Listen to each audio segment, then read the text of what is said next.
ভাবুন তো, বছরের পর বছর একসঙ্গে সংসার করছেন, প্রেম থেকে বিয়ে, সংসারে দুটি সন্তান, জীবনে সুখের আর কোনো অভাব নেই।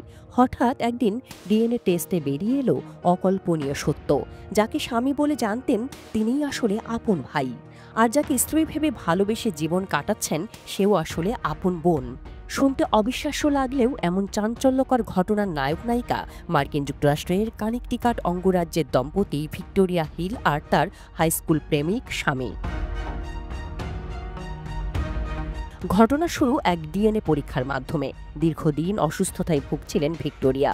চিকিৎসক জানতে চান তার কোনো জেনেটিক সমস্যা আছে কিনা, তাই ডিএনএ টেস্ট করানো হয়। কৌতূহলবশত স্বামীও নিজের পরীক্ষা করান, কিন্তু রিপোর্ট আসার পর তাদের মাথায় যেন আকাশ ভেঙে পড়ে।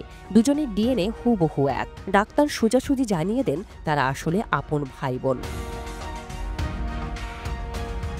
ভিক্টোরিয়া ও তার স্বামী দুজনেরই জন্ম কৃত্রিম প্রজনন প্রযুক্তি আইভিএফ এর মাধ্যমে। ভিক্টোরিয়া তার মায়ের কাছ থেকে জানতে পারেন তিনি সন্তান ধারণে সহায়তা নিয়েছিলেন ইয়েল ফার্টিলিটি ক্লিনিক থেকে।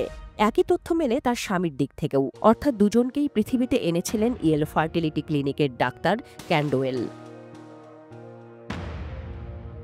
ঘটনার পর ভিক্টোরিয়া ছুটে যান ওই ডাক্তারের কাছে। মুখোমুখি প্রশ্ন করেন, আমার স্বামীর সঙ্গে আমার ডিএনএ মিলে গেল কেন?